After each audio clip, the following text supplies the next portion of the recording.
Josh Duggar was just found guilty of both counts of child pornography possession. So that's what we're going to talk about today.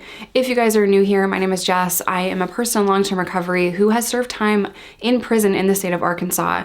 And while I was there, I saw a lot of corrupt shit.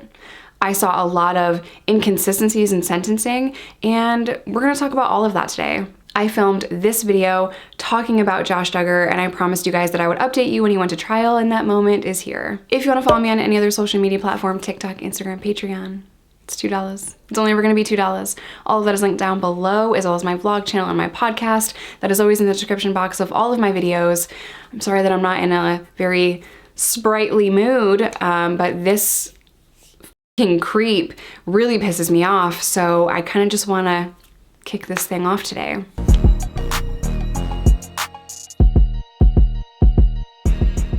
So I'm filming this video at 5:30 on December 9th. Not that it matters, but I just saw that he was found guilty on both counts of possession of child pornography, and I'm very glad that he was found guilty, and I'm relieved because there were kind of some twists and turns and some moments throughout this trial that I was worried that he might not be found guilty. One of my concerns was that the defense wanted to suppress evidence that he was a predator in his past. So let me read this article to you guys and then we'll chop it up. Josh Duggar found guilty of child sex abuse image trial. Federal prosecutors contended that the former reality TV star downloaded a Linux partition on his laptop to circumvent computer software that monitors internet use. Basically what that means is he essentially had like a computer in his computer. So he had his regular work computer and where he had like his Windows and like the programs that he would use for work. And then he kind of had like a hidden compartment on his computer where he had all of these images. So that's what that means. To the best of my knowledge, like I'm not like a computer expert. Feel free to correct me if I am wrong in the comment section. Former reality TV star Josh Duggar was convicted Thursday of downloading and possessing child sex abuse images on his work computer. A federal jury in Fayetteville, Arkansas found the 33-year-old Duggar guilty on one count of each of receiving possessing child pornography. He faces up to 20 years in prison and fines of $250,000 for each count when he's sentenced. We appreciate the jury's lengthy deliberations. We respect the jury's verdict, and we intend to appeal, Duggar's defense team said. U.S. Attorney of the Western District of Arkansas, Clay Folix, said Thursday that more than 7% of the cases in his office involved child sex abuse images. This verdict sends the message that these cases are a top priority in our office. This verdict also demonstrates that no person is above the law regardless of wealth, social status, or fame. Our office will continue to seek out all individuals who seek to abuse children and victimize them through downloading and possessing and sharing child pornography. Duggar pleaded not guilty to federal charges of receiving and possessing child pornography in Arkansas in April. Federal prosecutors contended that Duggar downloaded a Linux partition on the laptop to circumvent computer software that monitors internet use. His activity was found in connection with an undercover investigation. This includes times when Duggar was the only paid employee at the car lot where he worked. Evidence presented to the court included logs of Duggar's internet use, which included downloading the images, sending personal messages, and saving pictures. Defense attorneys for Duggar denied that the allegations during the trial, saying someone else downloaded those images and that Duggar's own personal devices were clear of any illicit material. No. In the second week of his trial, Duggar's family friend, Bobby Hoyt, testified that he confessed to molesting underage girls during a conversation in 2003, according to NBC affiliate. Holt told the court Duggar had informed them that he touched multiple girls under their pants and underwear, according to KNWA. Duggar's defense filed a petition to strike Holt from the witness list in November. Thankfully, U.S. District Judge Timothy Brooks denied the request and ruled that all evidence of previous molestation allegations against Duggar in the trial would be allowed. Brooks said in his order that the prior allegations were probative of defendant's sexual interest in underage children. It's important that they allowed that evidence because it got a clear picture of who Josh really is and that this is not just an isolated incident or like a one-time thing, that he has a past history of harming underage girls. Duggar was featured on the reality show 19 Kids and Counting that ran from 2008 to 2015. That's a long run. It's a long run. The show showed the lives of Jim, Bob, and Michelle Duggar and their 19 children, of which Duggar was the eldest and often centered around the family's religious beliefs as devout Baptists. In 2015, following an In Touch magazine report that he was investigated for molesting his 4 younger sisters and a babysitter, so 5 victims at this point, Duggar released a statement that he acted inexcusably as a teenager. An Arkansas police report indicated Duggar was investigated in 2006 when he was 18, but he was never arrested or charged with the crime back then. Also in 2015, following an apparent hack of external affairs website Ashley Madison, Duggar was revealed to have frequented the site, and he cheated on his wife on that site.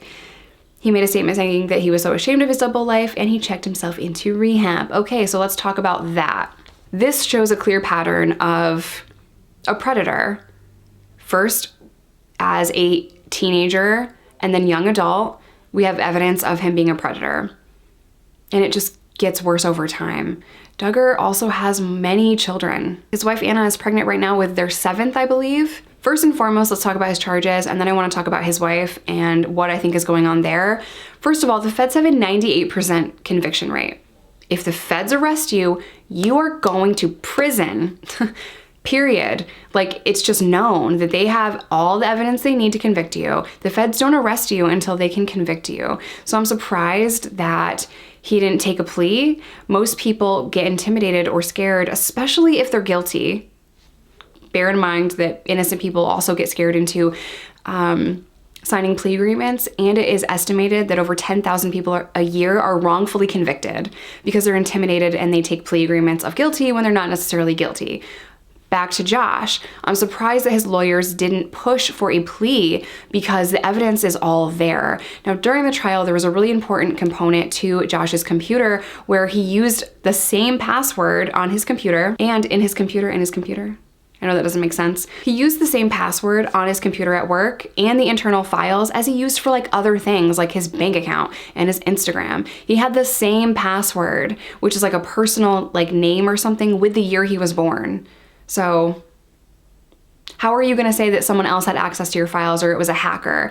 Now, during the trial, experts testified that there was no evidence of a hacker on that computer, and there was also no evidence that anyone else was in the office at the time that these files were downloaded. Now, I'm filming this video on Thursday night. Josh was just found guilty hours ago, so we haven't seen sentencing yet. So right now, I'm gonna speculate that he is going to receive a lengthy sentence. I think Arkansas is going to make an example out of him, and they're choosing to do so with this trial and with this case specifically because it is publicized and people know his name and it's out there, and I just think Arkansas feels pressure to do that. Now, why wouldn't they make an example out of him without the pressure to do so? Well, I've seen a lot of cases where very horrifying cases get a slap on the wrist. I've met people in prison that brutally like sold their children into trafficking, or they brutally assaulted them themselves. And we're talking about infants, like baby, like tiny little babies. I mean, it's not okay in any age, but I've seen the most horrific things and I've met the most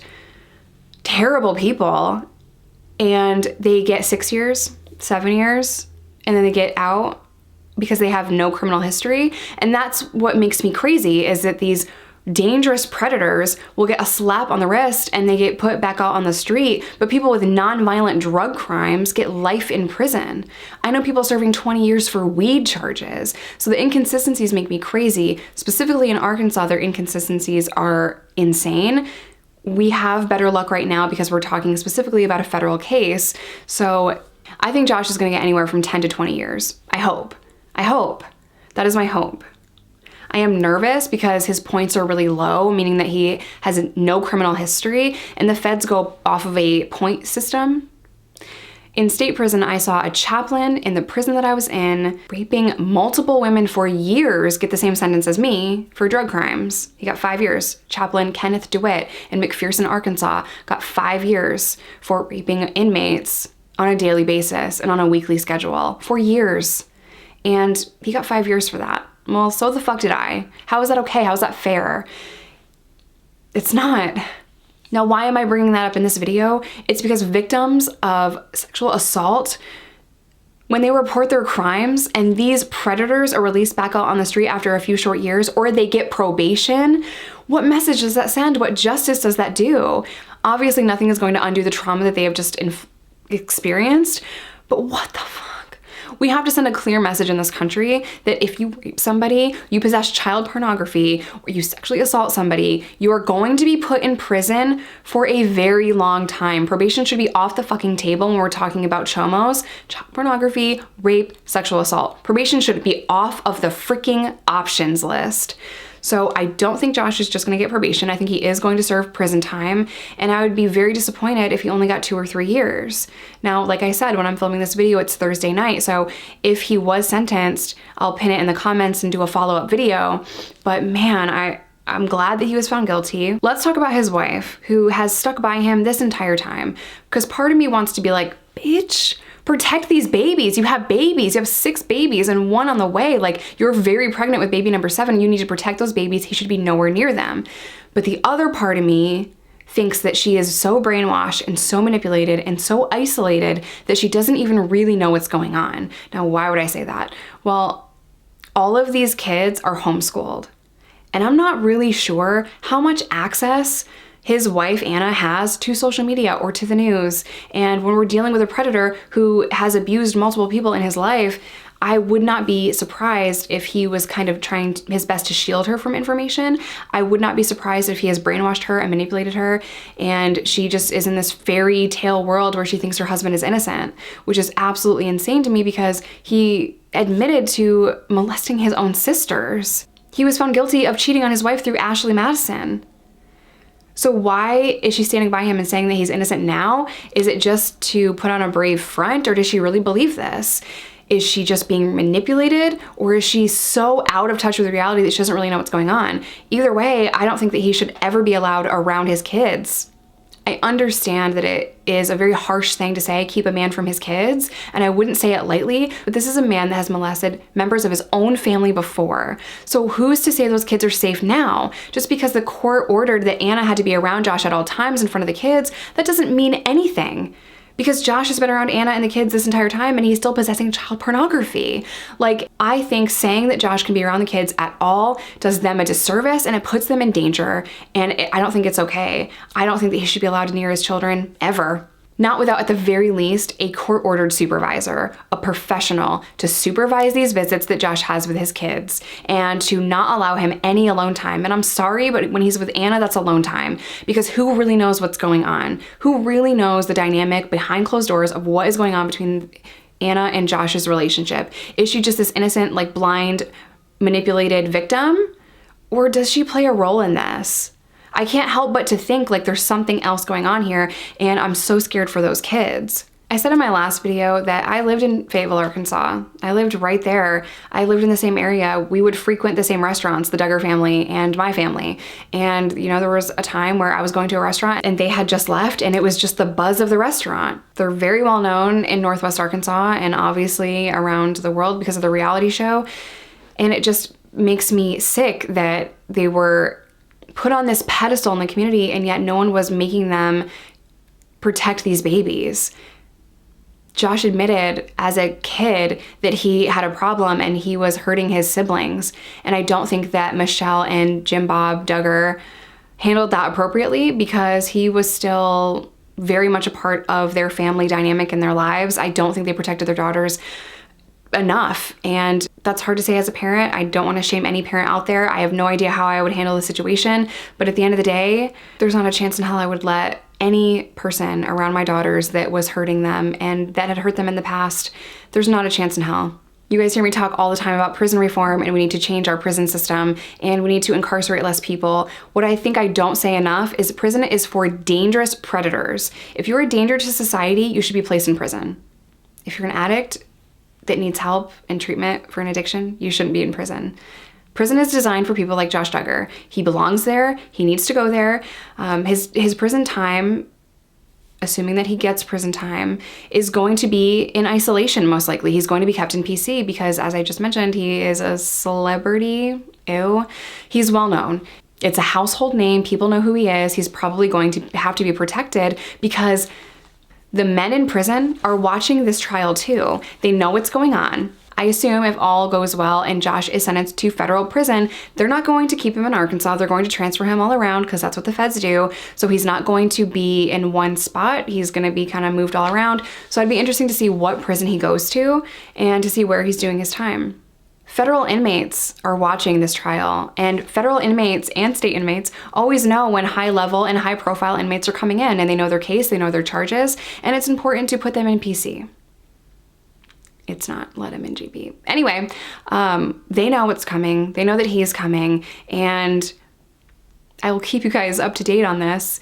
It would not surprise me if Josh goes to federal prison and he's in PC that a door just accidentally pops open to his cell and he gets jumped a few times, 100 times. It happens all the time. Doors magically pop open all the time in prison, and inmates that are supposed to be kept on a watch list or supposed to be kept protected end up dying all the time. Hashtag Epstein. It happens all the time. I'm gonna end today's video here. I'll keep you guys posted on this case, and I really fucking hope that this monster goes to prison for a very long time. As always, I love you guys. Stay safe, stay in recovery, whatever that looks like to you. And I will see you in my next one.